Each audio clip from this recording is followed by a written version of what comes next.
Olá, você, seja bem-vindo, meu amigo, minha amiga, a mais uma edição do podcast Evento Legal. Se é a primeira vez que você está passando por aqui, preciso me apresentar. Meu nome é Johnny Everson, sou o apresentador. A mim coube a honrosa missão de apresentar este podcast e eu trago ao meu lado sempre a companhia de um dos maiores especialistas de políticas públicas direcionada às áreas sociais. É especialista em terceiro setor, ele é advogado e também consultor jurídico na área de projetos. O nome dele é Dr. Joy. Vou apresentá-lo antes de falar quem é o convidado desta edição.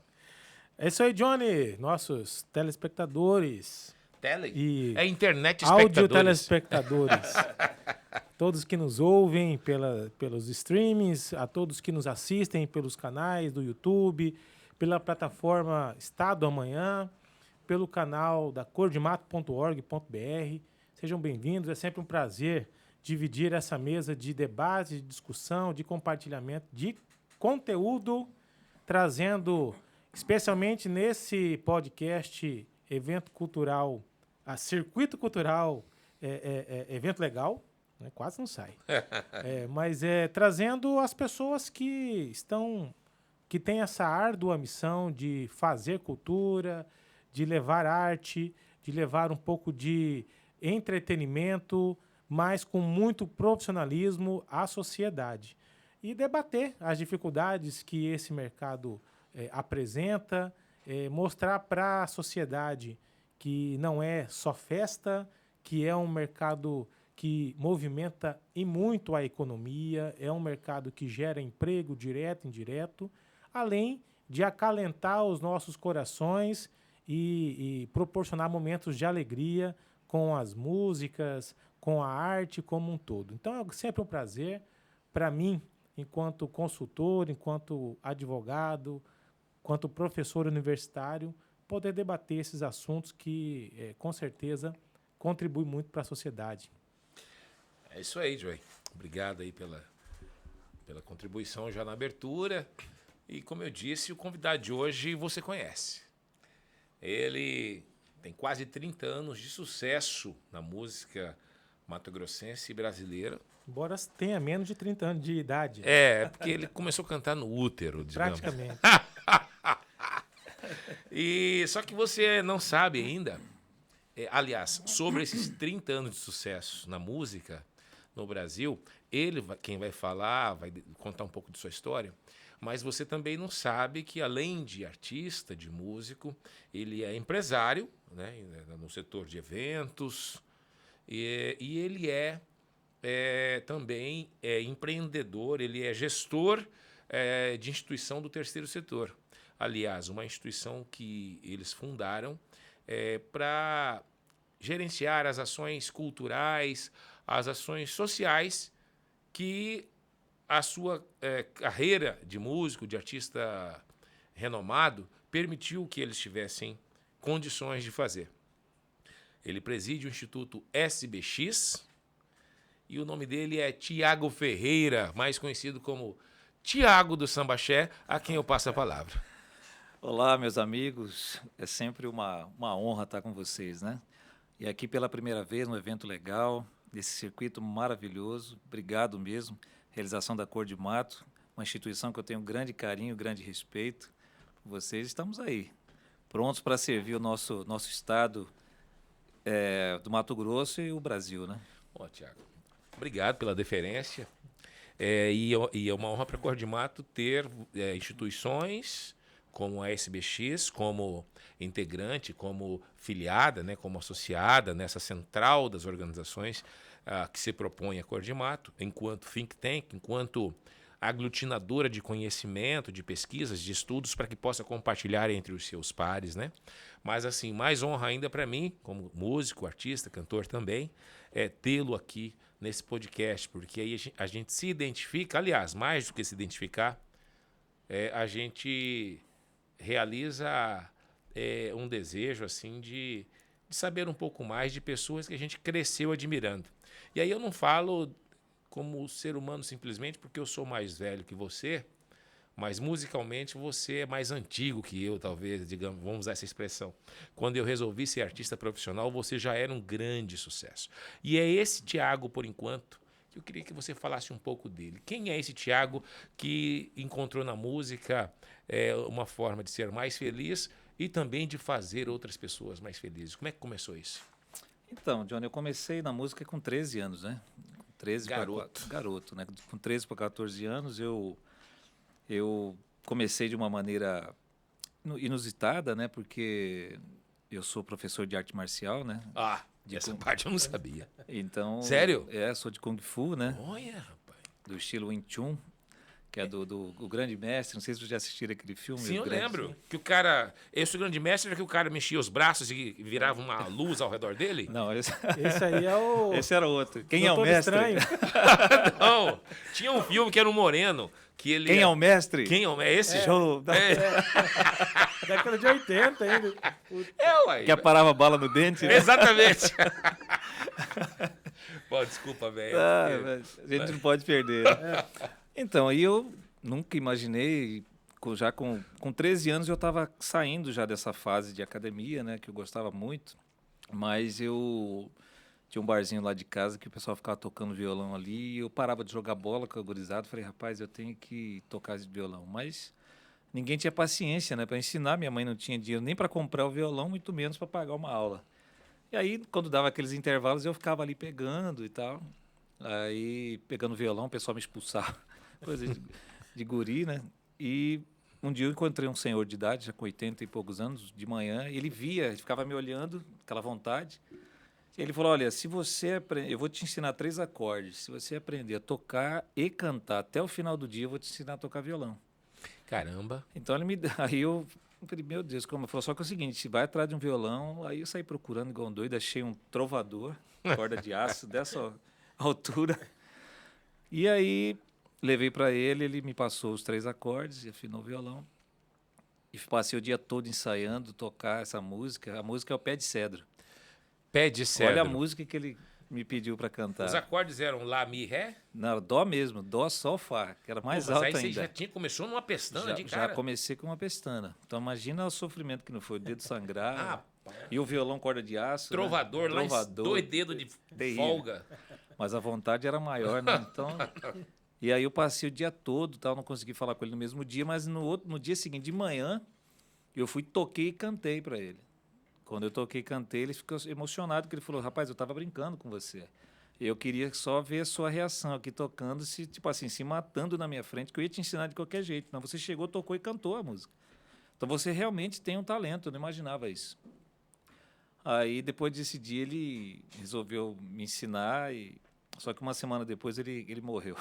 Caramba, era a missão. Era a missão dele e a gente... depois disso aí eu nunca mais fiz aula, nunca mais estudei. E aí, autodidata mesmo. Fui autodidata, fui aprendendo ali, olhando. Às vezes eu estava até falando com algumas pessoas, falei, rapaz, tem coisas que eu faço que eu não sei nem onde eu aprendi, porque não teve ninguém para me ensinar. Falou, esse aqui, esses acordes são tais, assim, né? E aí depois disso aí eu conheci o meu pai. Tudo foi nessa sequência. Comecei a aprender a tocar o violão e conheci meu pai, eu não conhecia ele. Quando eu fui na primeira festa da família, que nosso saudoso Rui Pinheiro fez, para me apresentar para a família, e aí estava todo mundo lá. Eu cheguei com um amigo morrendo de vergonha, estava o pessoal fazendo um pagode. O Rui Pinheiro, que é o seu tio, né? Que é o meu tio. Não vão achar que o Rui Pinheiro que era o seu pai. Então, ele era como se fosse também, né? Ele era, além de ser meu tio, era um amigão, parceiro. Né? E aí fizeram aquela festa, eu vi meu pai tocando violão, cavaquinho, toda a família tocando. Falei, nossa, todo mundo toca nessa família? Meu avô, meus tios, meu pai. E eu fiquei encantado com aquilo. Só que eu não conhecia o cavaquinho. E eu gostei do pagode. Eu nunca tinha ouvido pagode da minha vida. Eu gostava só do sertanejo. Porque minha vida era só ouvir sertanejo, aqueles modão que tocava ali ao lado de casa, né? E aí, quando eu ouvi o pagode, eu fiquei doido. Falei, não, agora eu vou ter que aprender esse violãozinho aí. Vou pegar isso aqui e tal. Só que aí eu comecei a tocar. Meu pai não queria que eu fosse pagodeiro de jeito nenhum.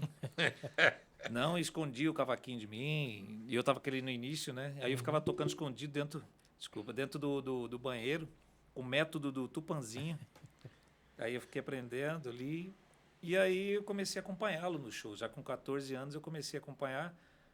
E um dia faltou o vocalista da banda dele, que é o Jonil, que era o Grupo Axé, né? Que tinha uma banda chamada Grupo Axé. Faltou e eu fui.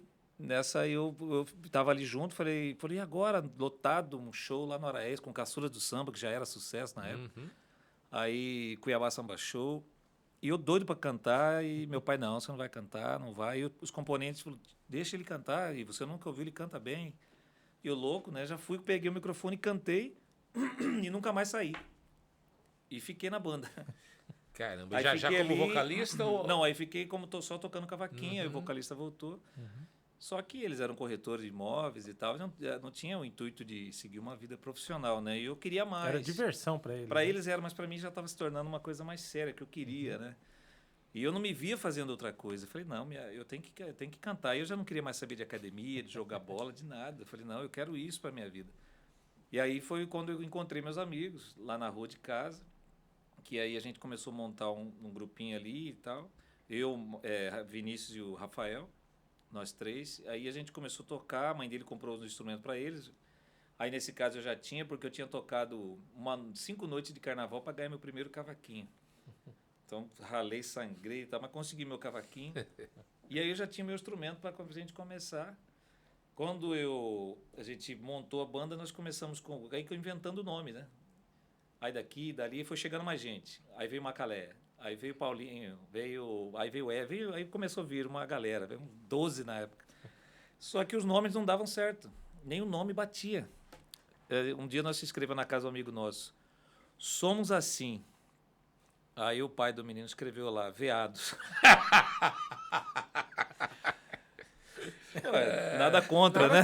Nada contra. Mas aí a gurizada nova falou, não, então peraí, vamos mudar. Enfim, aí um dia eu Mas ia ser Somos Assim até então. e até somos assim. E aí, cara, eu tava eu estudava no Cesário Neto nessa época, tava no intervalo, veio um nome na minha cabeça, Sambaxé. Eu falei, e ficou esse nome martelando na minha cabeça, Sambaxé. Eu falei, por que Sambaxé? E veio muito forte. Quando acabou a aula, eu corri para casa deles, falei, cara, ó, vi um nome aqui, vai ter que ser esse nome, cara, esse nome não sai da minha cabeça. Aí falei para a banda, falei, não, é Sambaxé, e alguns gostaram, outros não. Mas aí no final todo mundo, não, pô, o nome ficou legal. Eu falei, então é Sambaxé mesmo e vamos montar isso aí. Só que o primeiro evento que a gente fez com banda foi no centro de reabilitação para surdo, que a gente foi tocar, mesmo, Pra surdo? para surdo. E aí? Pô, você imagina? Não, e as pessoas ficavam com ele porque eles sentiam uma vibração, né? Vibração. E a gente tocando ali, mas não sabia, você imagina, pra gente fazer aquilo ali, tocando e tal, e só para surdo. E as mulheres levantavam eles. E essa foi uma experiência bem interessante. E a gente começou nessa coisa de, vamos tocar em campanha política. Achava que ia tocar no palco, os caras colocavam a gente para tocar no meio do povo. Um dia me colocaram para tocar surdo. Aí começamos no São Gonçalo, na Pastoral. Aí foi indo. Comecei, aí meu tio, quando a gente já começou a cantar pela primeira vez, fazer o primeiro show, foi lá no Passarela do Samba, jogaram uma mulher lá de cima. Na primeira vez que a gente foi para a noite mesmo tocar, o cara jogou uma mulher de cima do camarote. No nosso show, então ficou todo mundo já meio traumatizado ali. E nisso você já estava com quantos anos? 15, Já 14? 14, 15 anos, já estava com 15 anos. Aí a gente foi para Campo Grande, nós participamos do FIC, né, que a gente começou ali na Pastoral de São Gonçalo, Salesiano, né? Muita gente achava até que eu estudava lá, nunca estudei no São Gonçalo. Até hoje tem gente que acha que eu estudei no São Gonçalo, eu nunca estudei, só estudei em colégio público a vida toda. E Ajudava na pastoral. ajudava ali na Pastoral, mas os meninos estudavam lá, Macalé estudava, Eve, Rafael, a maioria, só eu que era mais quebrada a turma, não estudava. Qual que era professor já de luta que começou com você, que tocava piano, que até nós nos encontramos? O Fábio. Fábio. Fábio Bunlai. Nós começamos, também fez parte, o Fábio Bunlai. O Guto Paz de Barros, que é o Gutão, que é o sobrinho do Antero, né? Paz de Barros. Começou nessa casa do Guto que teve essa história do Somos Assim aí. E aí, cara, a gente começou a tocar, se profissionalizar. Aí veio aquele, só que como sempre, querendo algo mais, né? E para nossa sorte, o meu tio, o Gordo, começou a compor ali no Boa Esperança, e a gente só vivia por ali. Aliás, o Gordo... E aí foi uma música atrás da outra, foi vindo assim, a gente pegava, mudava umas músicas, ele ficava com raiva, aí mudava algumas coisas, eu escrevi algumas coisas com ele também, Tempo de Amar é minha e dele. Alguns arranjos a gente mudava, né? Porque ele ficava grilado, mas a gente tinha que inovar. Eu sempre tive uma mente muito aberta para essas coisas. Desculpa, eu até não queria fazer isso, porque pode ficar muito comprido aqui o programa, mas assim, você citou aqui Tempo de Amar, que você escreveu junto com ele. Você consegue dar um refrãozinho dela para nós? Claro. Só um refrãozinho aqui. Porque não podemos perder essa oportunidade, Claro. né, Dr. Joey? Tempo de Amar aqui, ó. Hoje é sou eu e você, o mundo é o resto e nada mais importa. Hoje é sou eu e você, eu tô querendo te fazer mulher, menina. A gente vai se amar, vai ser feliz. Mal começou, já vou pedindo bis. Sou aprendiz, amor, me ensina. Sucesso, hein? Quem sabe faz ao vivo. Tomei muita água mineral com água de coco, pedra de gelo de água de coco, ouvindo essa música aí. Tomei muita água com limão, né? E aí, então, quer dizer que nesse processo, o Samba Axé, desse 14 anos aí com o Grupo Axé, até a criação do nome do Samba Axé, e o primeiro sucesso, até o primeiro sucesso, foi quanto tempo?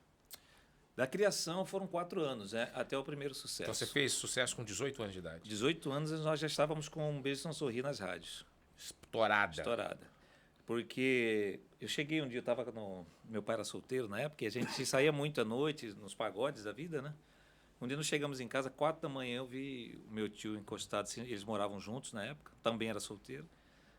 E ele num canto escuro, assim, da casa, e me chamou. Falou, ó, fiz uma canção e tal. Não dei muita moral, né? Porque, para mim, compositor era só de fora, né? Só que ele começou, ele pegou a música, estava assim, e ele não escreve as músicas dele, todas as músicas ficam na cabeça, ele não anota. Por coincidência, essa ele escreveu. E ele começou a cantar. Quando ele começou a cantar, eu tinha tomado algumas, eu fiquei sóbrio na hora, que eu falei, que isso, cara? Que música é essa? Que foi Um Beijo Não Sorri. Foi Amor à Primeira Ouvida. Não tinha como. Quando eu ouvi, eu falei, na hora que acabou, eu falei para ele, você aqui é meu primeiro sucesso. Como é que é a música? Um Beijo Não Sorri? Sabe aquele beijo que você Ou seja, me deu? Nosso maior sucesso, não, né? Não existe um Acho ser que humano em Mato Grosso que não saiba essa música. Os caras chegam nos lugares e falam que é o hino de Cuiabá, de Mato Grosso. E é uma honra pra gente isso. Mas foi a música que, quando eu ouvi, eu falei, esse aqui é o nosso primeiro sucesso. Na semana seguinte, eu fiquei doido, falei, eu tenho que gravar essa música, tenho que gravar. Mas não tinha dinheiro, né, cara? Naquela época, foi aquela luta. Meu pai ajudava um pouco, mas também estava numa situação complicada. Mas a gente foi para o Estúdio Terra, falei com o Edmilson, falei, olha, estou com uma música assim, e ele foi muito sensível naquele período, ele, Alcemar, né? Falou, a gente quer gravar, só que a gente nunca pisou no estúdio, não sei como é. Mas, cara, a gente tem uma noção aí de como funcionam as coisas. E eu vou produzir esse negócio. Falei, rapaz, você já produziu alguma coisa na vida? Eu falei, não, isso que vai ser, vou produzir, vai ser sucesso. Era muito audacioso naquela época. Né? E vai ser, rapaz, mas tá bom, vamos lá. E aí eles permitiram, a gente entrou em estúdio, gravando instrumento por instrumento, desde o cachixi. Mas assim, minuciosamente a música. Aí quando acabou a música, eu falei, meu Deus, olha como ela ficou linda. Apaixonou de cara. Cara, ficou linda, linda. E aí eu fui mostrar pro meu pai. Na época, ele estava dentro do carro, ele não queria ouvir, porque na época ele estava cheio de problemas na imobiliária e tal. E o gerente dele falou, escuta, ele ouviu a música e falou, é você que está cantando? Eu falei, sim. Não pode ser, isso aqui é truque de estúdio. Sério? Na época a gente tinha uma relação mais conturbada. Né? E aí, fiquei grilado com ele. Falei, poxa, meu pai é doido, como que faz um trem dele pensar isso de mim e tal? Fui eu mesmo que cantei e tal. Lógico que eles mexeram alguma coisinha lá. É normal. E eu com uma voz de criança ainda, imagina. Né? E minha voz foi mudando muito depois dos 20 e poucos anos. Né? Antes, até então, era uma voz mais agudo, médio, assim. Né? Enfim, aí...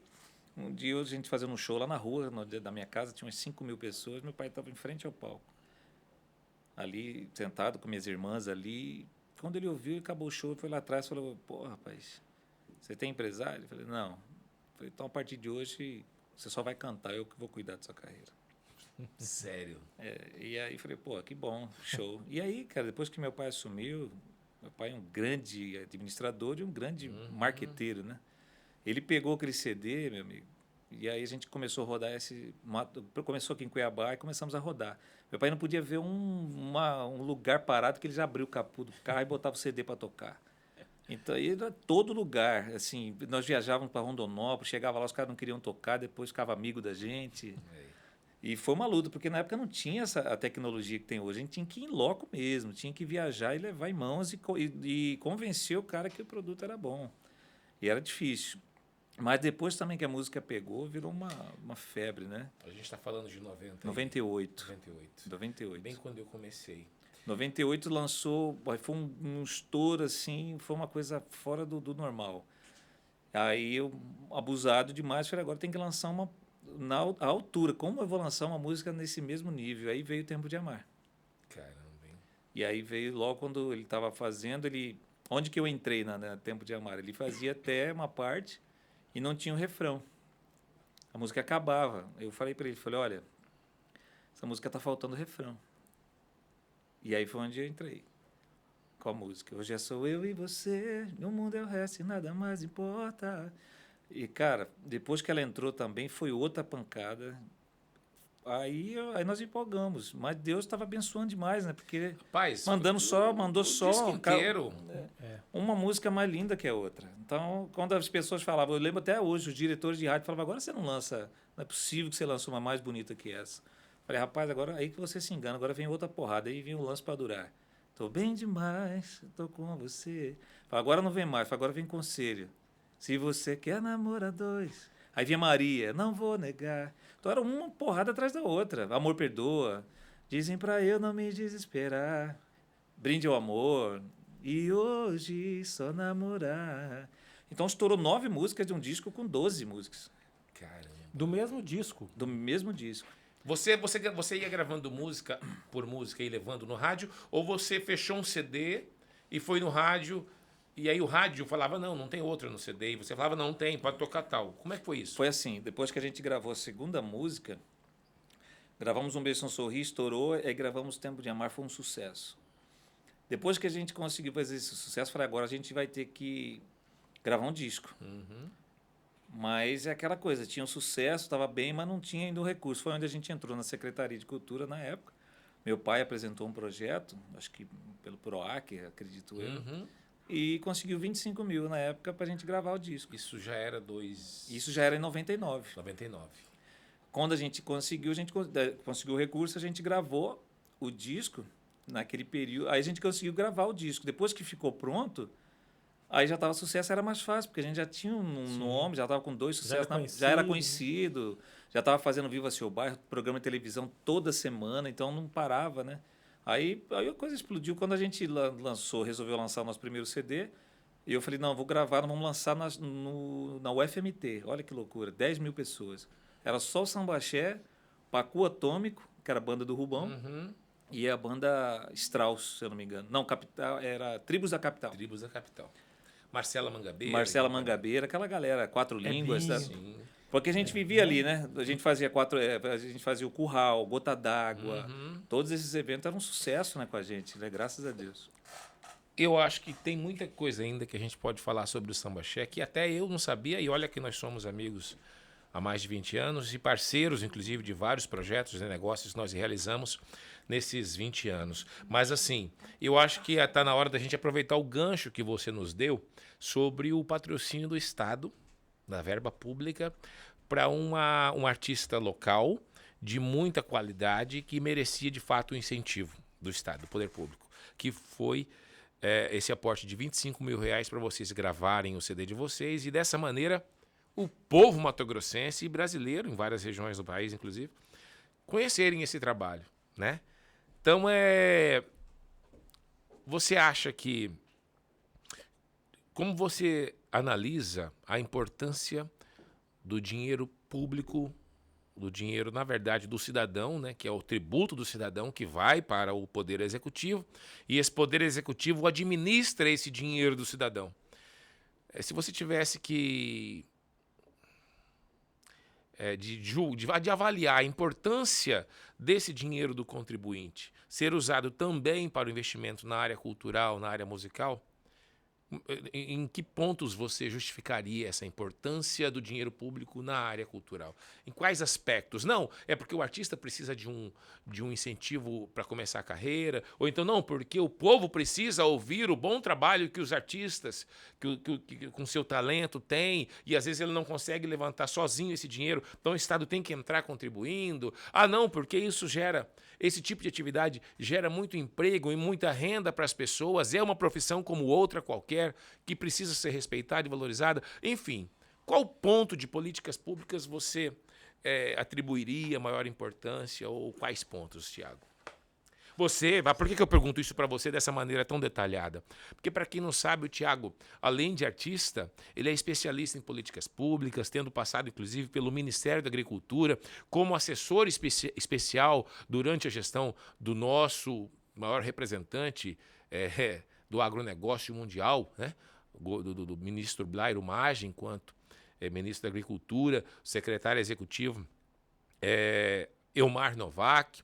E aí, conhecendo o Tiago intimamente, sabendo de sua capacidade também na área de políticas públicas, o contrataram para que ele prestasse serviço no Ministério, e ele fez uma passagem maravilhosa, deixou bons trabalhos por essa experiência no Ministério. Então, com base nessa experiência que você teve em políticas públicas em âmbito nacional, por isso eu estou fazendo uma pergunta tão detalhada, porque ele tem condições de, com certeza, compartilhar muito de sua experiência, e aí, a partir daqui a gente começa a falar sobre terceiro setor, sobre políticas públicas e sobre recursos financeiros na área de eventos.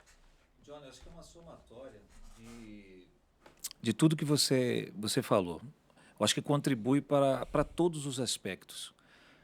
Primeiro, eu queria até parabenizar vocês dois, até pela iniciativa, porque independente da importância que os recursos públicos eles potencializam na vida, não só dos artistas, mas eu acho que do cidadão de um modo geral.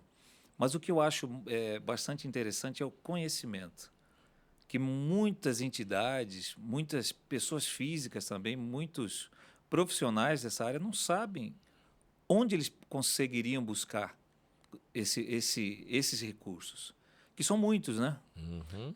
São muitos. Nós sabemos que a gente atua, eu falo agora como presidente do Instituto SBX, que a gente trabalha, por exemplo, com emendas parlamentares, com são as emendas, né, impositivas, mas existem várias outras formas, né? Existe aí a Lei Rouanet, existe a Aldir Blanc, mas existem muitas entidades que ainda não sabem como é que funciona a coisa. E, por não saber, julga quem consegue, inclusive o Estado. Então, eu sou muito grato ao Estado de Mato Grosso, ao Poder Executivo, não só ao Poder Executivo, mas à Assembleia Legislativa também, aos deputados que não só os que nos apoiaram, que nos apoiam, mas todos os que estão ali trabalhando em função disso. E a gente sabe que existe uma grande dificuldade, mas se eu falo vocês dois que são pioneiros nisso, que fazem de fato um trabalho sério, nós sabemos que tem outras instituições que não fazem um trabalho sério, infelizmente, e por essas pessoas, às vezes, eu falo eu como instituição também, como entidade, somos penalizados por isso. Somos pré-julgados. Por exemplo, nós tivemos uma situação, alguns anos atrás, de prestação de contas, que não existia, por exemplo, uma instrução normativa. Eu fiz um convênio em 2012, essa instrução normativa só veio sair em 2015. Aí depois veio a 13019 de 2014, né, que veio para regulamentar, inclusive, toda essa situação. Mas eu paguei quase que eu tive que devolver todo o dinheiro. Por falta de conhecimento. Por falta de conhecimento, e a gente fez. O objetivo principal é o entretenimento. Nós fizemos. Só que, obviamente, que não existia um trabalho muito sério. Você fazia um evento hoje, chegava no secretário, olha, o recurso vai sair. Não, vai sair daqui uma semana. Saía depois de um ano. Ou mais. Então, você tinha que, às vezes, colocar recurso até do próprio bolso. E aí, na hora de prestar conta, lógico que vai ter dificuldades. Claro. E eu, na minha prestação de contas, fui muito sincero, inclusive com o Tribunal de Contas, falando sobre isso, com os conselheiros. Falei, olha, não existia uma instrução normativa, como existe a Lei Rouanet, que ele te dá um norte desde a elaboração do projeto, na execução e a prestação de contas. Hoje existe isso. Né? Graças a Deus existe, mas independente disso, existem profissionais que se colocam à disposição, como vocês, a Cor de Mato, né? Que é a nossa grande matriz, a nossa mestra, que a gente fala com muito orgulho disso, de fazer parte, de ser filiado à Cor de Mato. Por quê? Eu vejo que muitos profissionais, e eu falo isso com categoria que eu estou na noite sempre, a gente vê alguns talentos ali, fala, poxa, esse rapaz podia trabalhar, podia ter, de repente, apresentar um projeto para fazer um trabalho na área, não digo só na área musical, mas na questão do garimpo, por exemplo, sustentável, trabalho maravilhoso que vocês estão desenvolvendo, trabalhando, né? E eu confesso que eu fico um pouco com medo de falar para a pessoa e às vezes a pessoa entender errado. Porque você fala uma coisa, o que o cara já acha? O cara já acha que você está fazendo coisa errada. E é política. É política, está beneficiando alguém. E tudo tem essas situações. Poxa, a gente não precisa disso. Quantos anos você tem de música como empresário? Você, como advogado, olha o currículo que o Joey tem. Eu não preciso, quer dizer, eu trabalhei fui pelo Ministério da Agricultura, fui administrador do SIDOF, que é o Sistema de Documentos Oficiais Federais, eu que fazia a conversa do ministro com o presidente da República. Então, olha a responsabilidade que a gente tinha. Além de assessor, nós estávamos ali na coordenação do MAPA, que era aquela coordenação técnica que você já foi nos visitar algumas vezes. E nós saímos de lá, todos nós, tanto o ministro Blairo Maggi, que é um excelente profissional, além de um grande ser humano, o Elmar Novak, que é um irmão da gente, e não deixamos nada além de um grande legado. Né? Que a ministra que entrou depois pegou um trabalho todo feito, o Agro Mais, Integridade e uma série de outros projetos maravilhosos. E a gente conseguiu essa bagagem. Quando eu voltei para o Mato Grosso, eu falei, não, agora eu tenho que colocar essa experiência para a gente poder fazer um trabalho também e botar a cara. A gente não tem que ter medo de nada. Como você falou, é uma profissão, sim, como qualquer outra. Respondendo a sua última pergunta. É uma profissão, sim, como qualquer outra e tem que ser respeitada. Tem que ser respeitada porque muita gente que a gente conversa por aí já olha para a gente com cara torta. A gente tem que mudar isso. Sim. Né?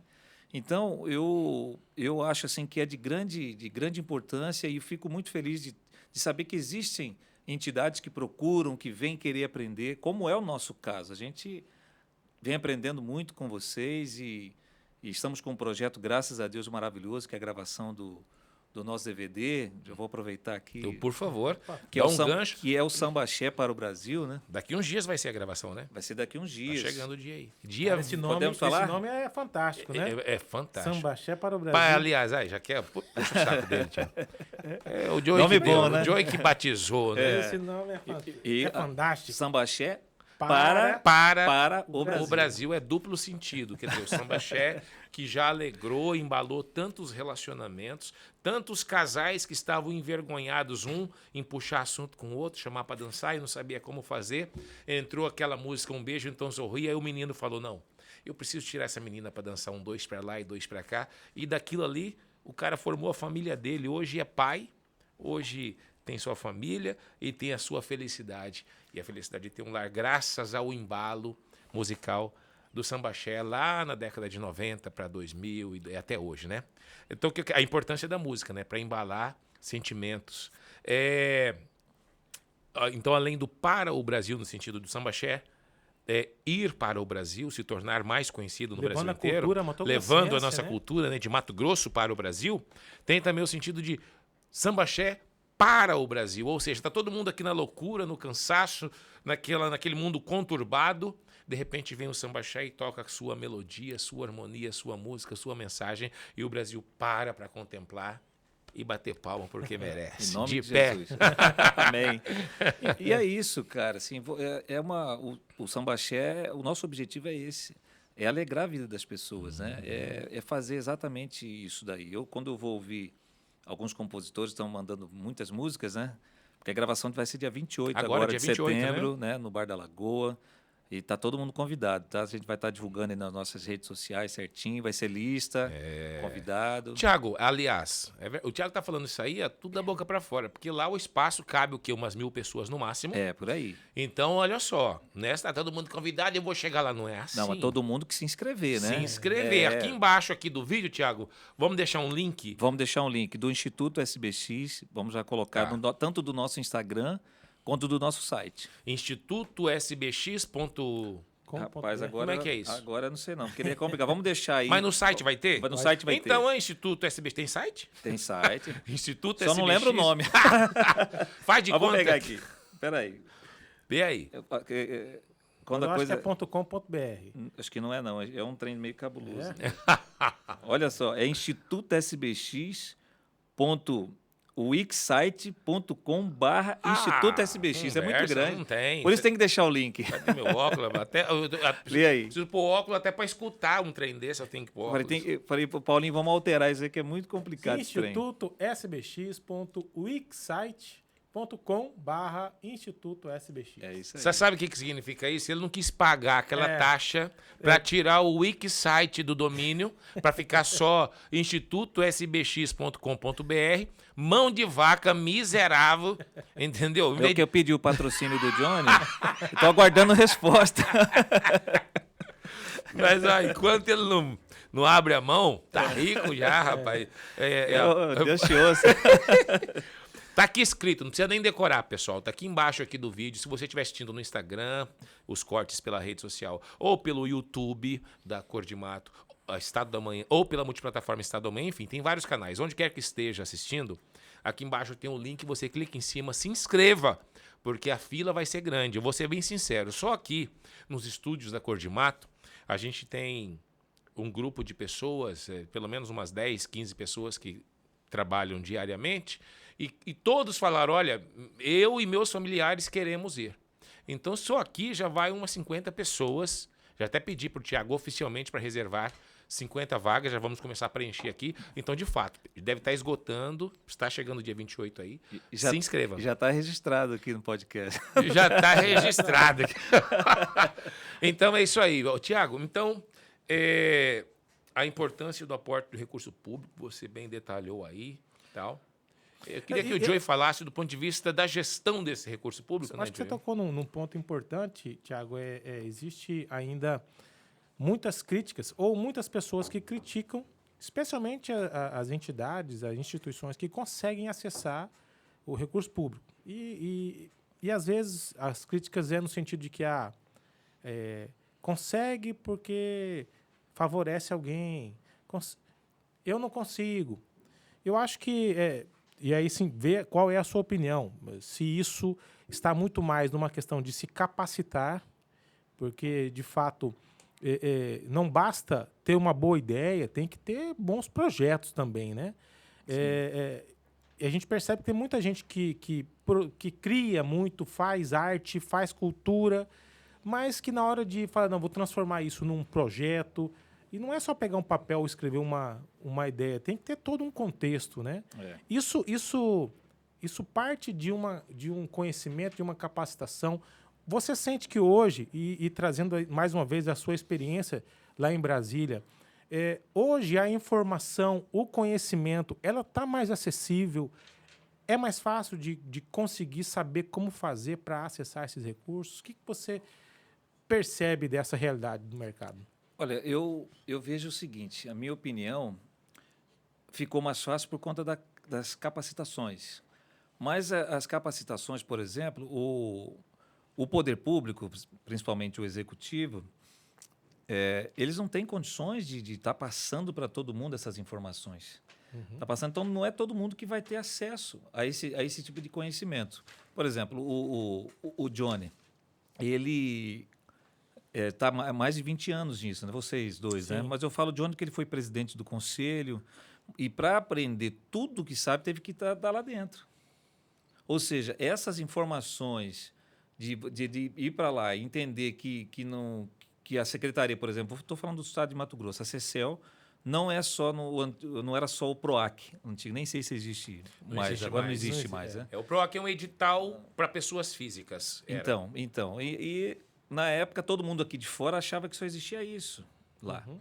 Então, eu estou citando o Johnny como isso porque o Johnny é um dos, né, o nosso pioneiro, um dos maiores exemplos disso, que foi para lá, foi presidente, aprendeu tudo como funciona, criou toda essa situação e eu vejo que vocês são muito generosos em relação a isso. Por quê? Vocês estudaram e foram noites e noites, eu sei porque eu conheço o trabalho de vocês há muitos anos, estudaram, se capacitaram e se fosse outro, guardaria para si. Olha, eu tenho todo o conhecimento, sei que eu tenho que fazer, eu sei que eu tenho que elaborar um bom projeto, como você falou. Sei como executar, tenho o caminho das pedras e sei como prestar conta da maneira correta, como manda a legislação, como manda a lei. Eu vou fazer isso e pronto. Por que eu tenho que passar essa informação para terceiros que podem, inclusive, me atrapalhar lá na frente? Porque pessoas são ingratas, infelizmente. Você, no âmbito de ajudar a pessoa, você acaba criando uma cobra, um inimigo para você. E eu vejo que esse trabalho que vocês fazem realmente fazem jus àquilo que é a função do terceiro setor. O que é o terceiro setor? É o braço do governo. É aí onde o governo não consegue chegar. Né? Então, vocês fazem isso com muita excelência. Vocês conseguem fazer esse trabalho e é o trabalho que nós, enquanto Instituto também SBX, estamos desenvolvendo. Que além do projeto da gravação do DVD, a gente tem outros projetos em andamento. Ano passado, por exemplo, a gente fez o Natal das crianças lá em Livramento, que a gente doou brinquedos, fizemos uma festa linda, conseguimos patrocínio, foi um evento maravilhoso. Estamos apoiando aí um outro evento com uma outra entidade chamada Empreendendo Vidas, que é um projeto social em parceria com a igreja que a gente tem, que é a IBN Cristo Rei, e que a gente já ajuda, né? Eu sou evangélico, então já sou um dizimista, né, normal, sou ofertante e faço esse trabalho também. Mas tudo isso eu aprendi com vocês. Se eu não tivesse vindo várias vezes, Joey, como funciona tal coisa? Johnny, quantas vezes? Isso não é de hoje, isso já tem um tempo. Sim.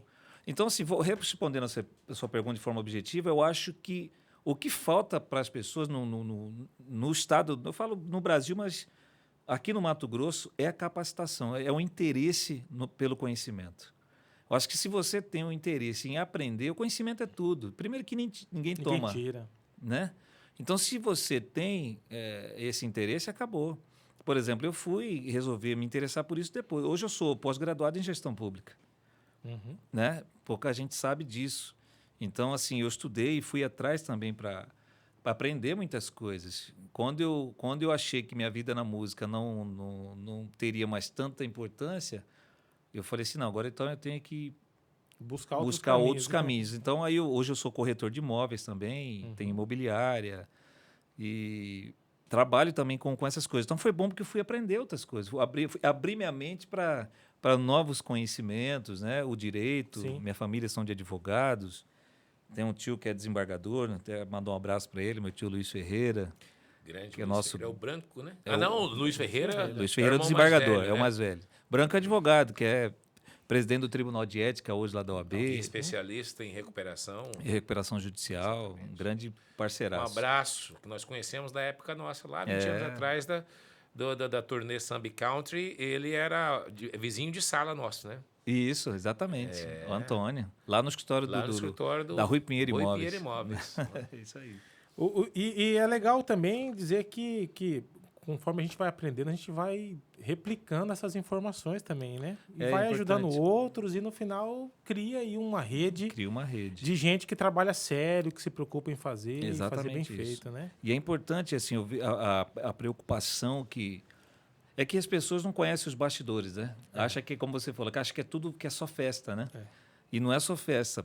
Infelizmente, não é só, né? Seria bom se fosse só o evento. Quem ali. Dera. Então, assim, é uma burocracia, tem toda uma situação, uma série de documentos que a gente precisa estar sempre prestando muita atenção, muitos cuidados, né, para não ter problemas futuros. E eu acho muito interessante esse trabalho e a preocupação que vocês têm de estar sempre nos auxiliando, nos apoiando, pegando no pé, né? Ó, tem que ser assim, mas isso é muito bom. E não é todo mundo que tem isso, né? Porque não é porque, poxa, eu tenho presto uma consultoria, mas eu não sou seu pai, eu não preciso ficar te A ensinando. responsabilidade é minha, né? Se vira então aí. se vira aí e tal. Mas não, você vê, e por isso que eu volto a falar sobre a generosidade, né? De falar, não, pô, não sabe, então vamos passar, né? Vamos ensinar realmente o caminho das pedras. Mas é difícil, porque, como eu acabei de dizer, as pessoas não querem se capacitar. Né? Vocês têm, por exemplo, a plataforma Estado do Amanhã. Acredito eu que muita gente se inscreveu, muita gente buscou, mas eu tenho certeza... Foi aquém do que a gente esperava. Eu nem sei, mas assim, nem conversou sobre isso, mas poderia muitas pessoas, né, aproveitar essa ferramenta maravilhosa e aprender. Mas a gente aqui faz uma meia-culpa também, Tiago, porque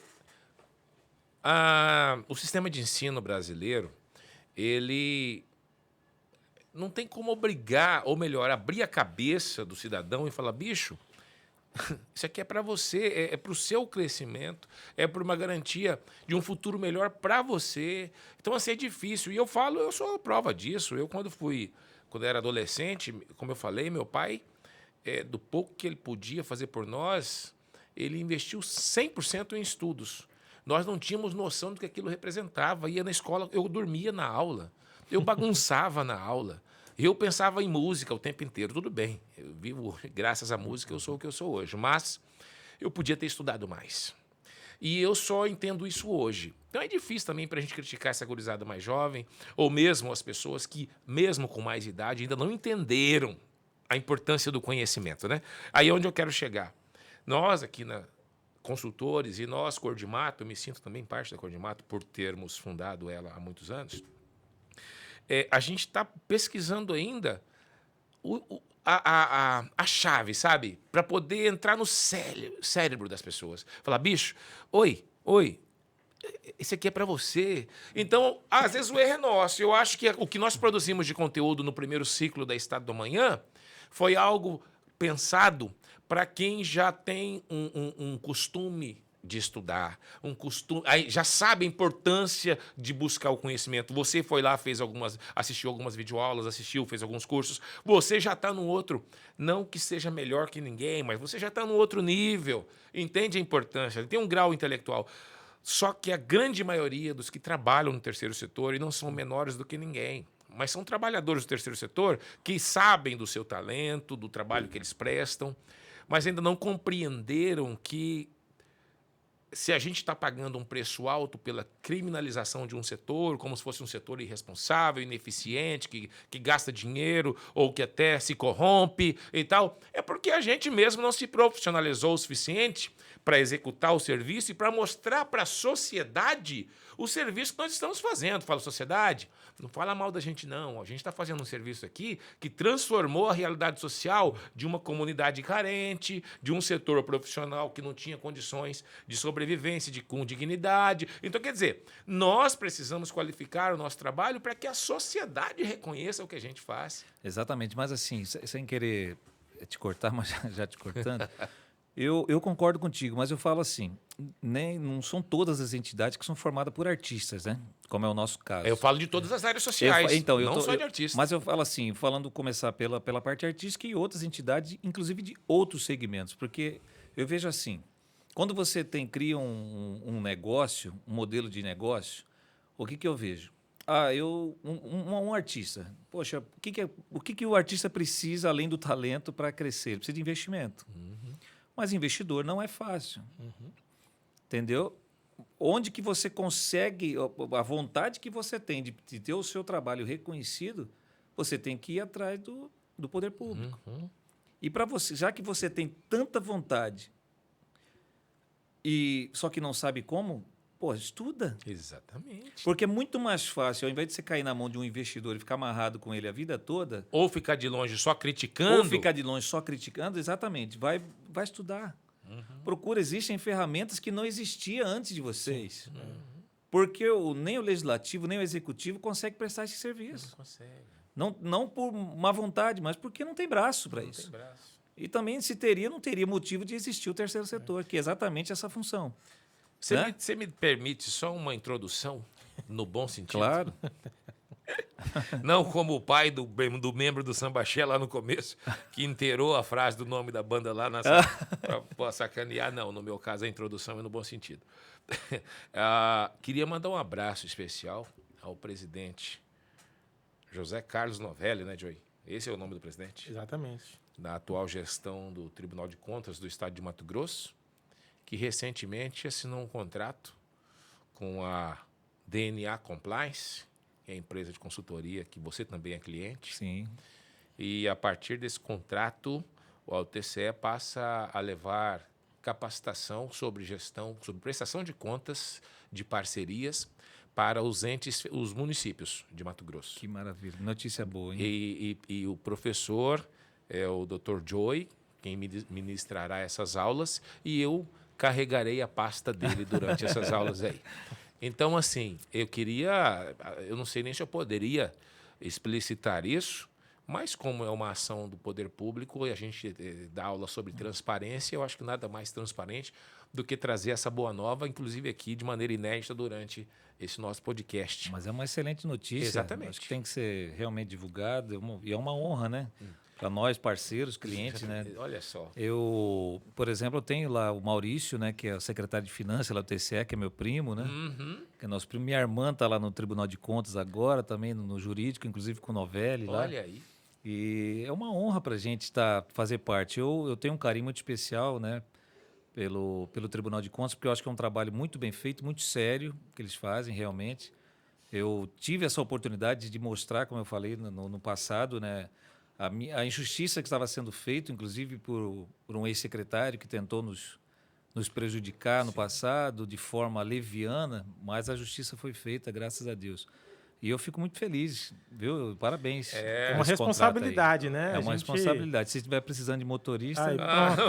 Vai disputar comigo, porque eu quero ver se o piloto você vai também. carregar a pasta. Vai sobrar só o imposto da nota para eu pagar depois. Para eu fazer jus aqui, Thiago, eu preciso dizer que esse processo de contratação, ele passou pelo crivo, né, do conselheiro do Tribunal de Contas, Valdir Teis, que, aliás, surgiu dele essa ideia dessa contratação de um professor especializado e que seja membro do terceiro setor, porque ele conhece, ele vive o terceiro setor, ele vive a Lei 13019 e foi isso que ele viu nessa oportunidade de trazer a DNA Compliance para dentro da questão. E a DNA Compliance estará incumbida, né, já está, inclusive, incumbida de capacitar os servidores do Tribunal de Contas do Estado de Mato Grosso e os gestores municipais. Então, olha a responsabilidade. Então, além do conselheiro Valdir Teis, eu quero agradecer também o coordenador da Escola Superior de Contas do Estado de Mato Grosso, Ienes Magalhães, que foi quem monitorou todo esse processo de legalização e contratação da mão de obra do Joey e minha, né, que também farei parte desse grupo de professores, desse corpo docente, para levar esse conhecimento. Então, é uma honra, como diz o outro, né, uma vitória aqui da galera do terceiro setor que conseguiu. Que notícia boa, viu? Notícia muito boa. Realmente é uma grande vitória. E a gente sabe o quanto os gestores municipais precisam também disso, né? Muitos têm medo de encostar nessa possibilidade do chamamento público, da parceria, porque existe um terrorismo aí, porque a Lei 8666, que agora é a 14133, ela é uma lei que rege compra de produtos, serviços e de investimento do Estado. E ela é uma lei um pouco mais rígida, né? Porque a Lei 13019, que é a lei que a gente vai ministrar aulas, ela é uma lei de parcerias, não é de compra, é de parcerias. Então, por conta transferência voluntária, transferência voluntária de recurso para que um outro ente possa executar. Aí, por sua vez, esse ente vai respeitar o que regulamenta as aquisições. Sim. Entendeu? Então, é uma outra instância. E isso, para o gestor municipal, gera um medo enorme. Eu falo isso porque em 2016, Johnny, eu fiz um curso aqui de 2 dias no Hotel Holiday, como presidente, né, do Instituto. Nós tínhamos ali 30 pessoas na sala de aula. Eu era o único presidente de instituição, o resto eram todos gestores municipais. Então, aí fica uma visão caolha então, lá. Com um professor de fora, ministrando sobre a 13019. Então, para você ver como que precisa. Quando Sim. falou isso, eu lembrei dessa situação e eles estavam ali ansiosos por conhecimento, Olha, Como querendo realmente aprender como funciona. Como eu falo, as pessoas eles criticam muito, mas não sabem os bastidores, Não né? sabe. Tem muita gente boa, muita gente que quer sim. A gente está falando só de quem, eu falei só de muitos que não querem, mas tem muita gente que quer. Sim, eu vejo, como eu estava falando sobre o artista, e em outros segmentos, quando você quer fazer a coisa, você tem que.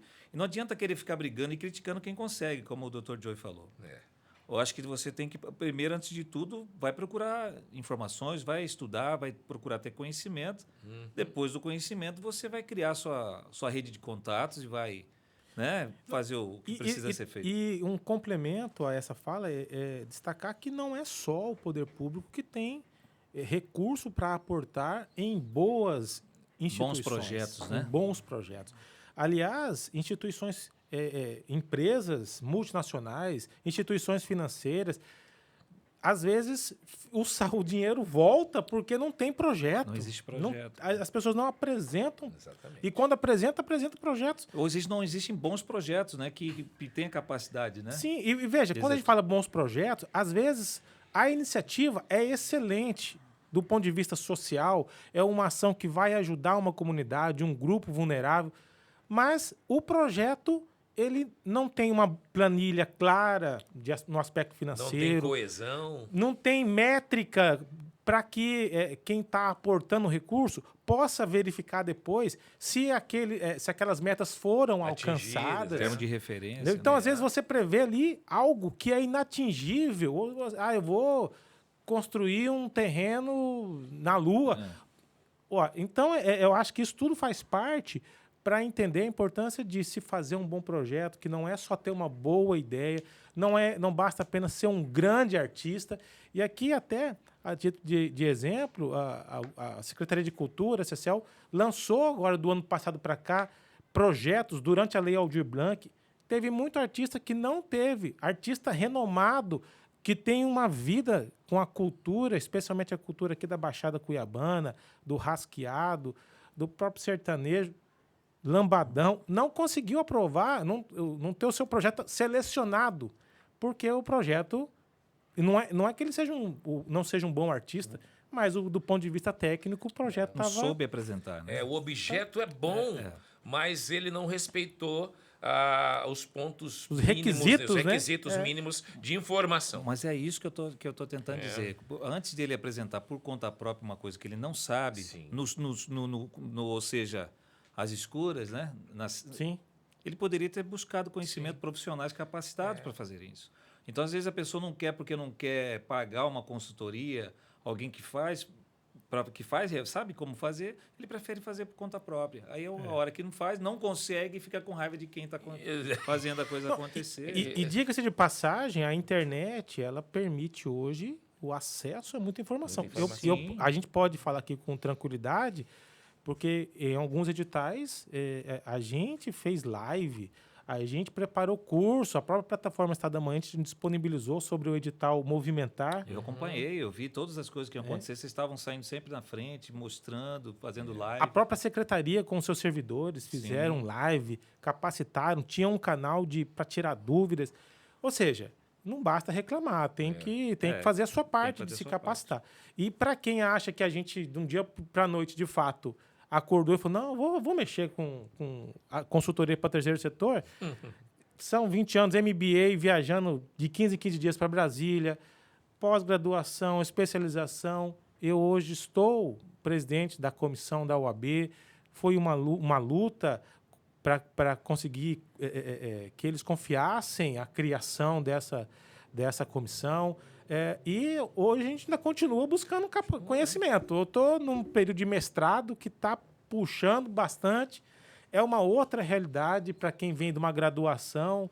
Eu me formei já há 16 anos praticamente. Então, mas é isso. Então, o conhecimento que eu tenho hoje, se eu não continuar buscando mais conhecimento, daqui a pouco é igual antigamente todo mundo queria ter um videocassete, né? Depois tinha que ter um DVD. Hoje tem que atualizar, aqui, né? Tem que atualizar, hoje né? é o celular. Hoje é o celular. Bluetooth na televisão. Já foi.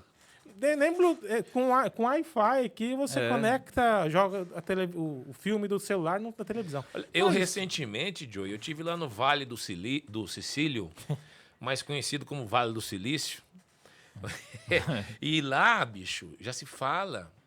Eu não sei se eu conto, porque eu tô querendo lançar isso como novidade. Então não conta. Vamos falar nos bastidores. Não, mas eu vou falar. Então fala. A gente vai criar... Conta ou não conta? A gente vai criar... Não a primeira, porque pode ser que eu contando aqui, alguém saia na minha frente. A gente é pequeno demais, né? Quem tem mais dinheiro consegue fazer mais rápido.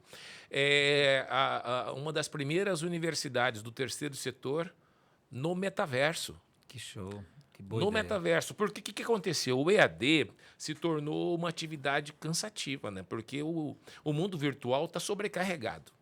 Né? Então, assim, é muita informação, é muita gente que fala que sabe, que está ensinando, mas no final o conteúdo não é tão bom. Então, a pessoa até descobrir isso já cansou, já perdeu tempo. Então, o EAD está num momento delicado, né? Tivemos, inclusive, na SEDUC recentemente debatendo sobre esse assunto e eles lá já falam da necessidade de voltar ao mundo físico presencial, desse mundo de capacitação, explorar novamente mais essa realidade, porque o EAD tem compartilhado muito conhecimento, mas esse conhecimento não está sendo, de fato, absorvido pelo usuário lá da internet. Então, isso está num momento delicado. Agora... O metaverso, ele é um mundo digital, chamado. É um mundo físico e digital ao mesmo tempo. A pessoa entra num outro universo e ela toca na outra pessoa, ela sente a sensação desse toque lá dentro desse outro universo paralelo. Inclusive, é uma coisa extremamente complexa, porque existem relatos reais de criança. Vou contar o caso de uma adolescente que descobriu ainda no final da infância que teria um prazo de vida mais curto por uma doença, infelizmente, sem cura. E a partir daquele momento que foi descoberto aquele problema, a família começou a cuidar, tratar tal, e ele foi definhando, até que chegou o momento que ele não conseguia mais levantar da cama. E aí o pai e a mãe, para poder tornar aquela criança feliz dentro do possível, entregou ela ao mundo digital. Então, ela tinha computador, tinha celular, e a partir daqui ela vivia o mundo que ela podia no mundo digital. E aí descobriu o metaverso. E aí ela criou o avatar dela no metaverso, e ela todo dia colocava aquele óculos e entrava lá no metaverso e tal, e ela fazia aquilo do dia inteiro, e no final do dia ela escrevia um diário, que o pai não sabia que ela tinha, nem a mãe. Escrevia um diário. Por 4, 5 anos ela viveu dessa maneira até chegar o dia dela partir. Infelizmente, faleceu. Mas aí o pai descobriu, juntando as coisas do quarto, que tinha um diário dessa criança, desse adolescente.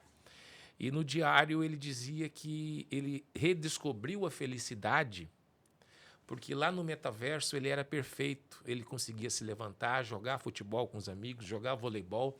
Ele era bonito, ele tinha namorada. Ele tinha relação no metaverso. Então, ele sentia aquele prazer. Então, ele vivia nesse universo paralelo e foi a sobrevida que ele teve de felicidade. Inclusive, tem trecho do filme do Avatar que aquele soldado que ficou machucado, que não conseguia se levantar, ele lá no mundo virtual, ele voava. Lá, ele era um avatar, né? Na verdade, o filme em si, ele tem pernas normal, ele anda, né? É? Ué. Mas não tem um filme que o rapaz não conseguia Não, ele é se cadeirante, mexer? mas quando ele tá quando ele entra na máquina... Exato, isso que eu estou dizendo. É um avatar, ele é uma pessoa ele era normal. cadeirante no mundo real. E foi o caso dessa criança. Fato real, o professor lá, que é um dos engenheiros da Tesla, que teve conhecimento dessa história e compartilhou conosco num workshop lá. Então, nós estamos estudando sobre o metaverso para tentar ser a chave que vai despertar no cérebro das pessoas a necessidade de buscar o conhecimento útil e aquele conhecimento que ele põe em prática no dia seguinte, porque é disso que nós precisamos. Perfeito. Excelente. Excelente ideia. Muito obrigado. Muito bom. Parabéns. Vai ser show de bola. Vai ser. A criatividade não para, né? Não, a gente não para. Não, mas tem que ser. Tem que estar sempre evoluindo, aprendendo. Eu sonhei ser um artista e através da música, me tornar conhecido, levar amor, levar paz, levar alegria para as pessoas e, ao mesmo tempo, ser famoso e conviver com as pessoas mais importantes do estado de Mato Grosso. E Deus me deu esse presente. Eu tô aqui com você, pô. Pô, que isso, o prazer é todo meu, uma honra. Entendeu? Olha aí. Então, uma honra. partiu de um sonho, Thiago. Pô, eu nasci dentro de um tambor de óleo. Meu pai tinha uma oficina mecânica de caminhão, o que é muito honroso, né? Claro. Uma pessoa ser um grande mecânico. Meu pai era um dos melhores mecânicos, inclusive, aqui do Cochipó naquela ocasião. Mas eu nasci nesse universo, não tinha nada a ver com música. Mas aí eu vendo televisão, ouvindo rádio, estudando na escola salesiana, tive acesso à arte, né? O Dom Bosco, ele tinha essa doutrina de catequizar pela arte. E Deus, graças ao meu pai, que falou, vou investir no seu estudo, né, o que eu posso dar para vocês é o estudo, pagava caro para um dono de oficina, para nós estudarmos os 3 em colégio salesiano. E ali eu conheci a arte. E através da arte eu falei, poxa, senhor, eu acho que eu posso também. Eu tenho esse direito. E os 3 são músicos. Nós né? 3 músicos, Josias, baterista, o Joey, contrabaixista, e eu, violeiro, tocador de E violão. 3 irmãos inteligentes e unidos, né? Batalhadores. Que é muito difícil existir hoje isso com os irmãos. A união, né? A união que vocês têm, assim, eu fico muito contente com isso, cara, porque eu conheço muitas pessoas. Eu sou unido, graças a Deus, também com meus irmãos. Não somos filhos da mesma mãe, do mesmo pai, né? Só por parte de pai, mas a gente tem uma relação maravilhosa. Assim, eu com meus 2 irmãos, Gabriel e Luiz, e Ana Paula e Thaís. Nós somos em 5, né? Mas assim, mas a gente não convive tanto. Né? Uhum. Não é no cotidiano, não né? é no cotidiano. Já vocês estão sempre juntos, né? Com a mãe, com a dona Zila. Então é bem interessante isso, cara. Tiago, eu acho que é a isso, gente né? pode passar aqui mais umas 3 horas conversando, não falta assunto. Eu só tenho aula de mestrado hoje, Agora, então... não, e vamos deixar para um próximo encontro também. Mas antes das considerações finais, eu queria dar uma canjinha, se você me permite, essa sugestão. Opa! Daquela música que a gente vai gravar lá no DVD. Vou ter a honra de participar com você no DVD. É isso, a honra vai ser... Vamos reforçar o convite, né? Por favor, o Dia anúncio. 28 de setembro, lá no Bar da Lagoa. Uma mega produção. Vai ser uma mega produção, vai ter um link aí embaixo, aqui nos caracteres, não, como que é? O link, né? O link, né? Aqui no embaixo do Caracteres vídeo. é TV. Clica aqui embaixo que você vai direto lá na página do Samba E, Axé. aliás, quem não segue também o Instituto SBX, segue lá, instituto.sbx, nosso Instagram, Facebook, tem muitas coisas lá. E também o Samba Axé Oficial, né? Samba Axé Oficial com 2L, Thiago Samba Axé. Não falta endereço para você achar o Segue povo. lá.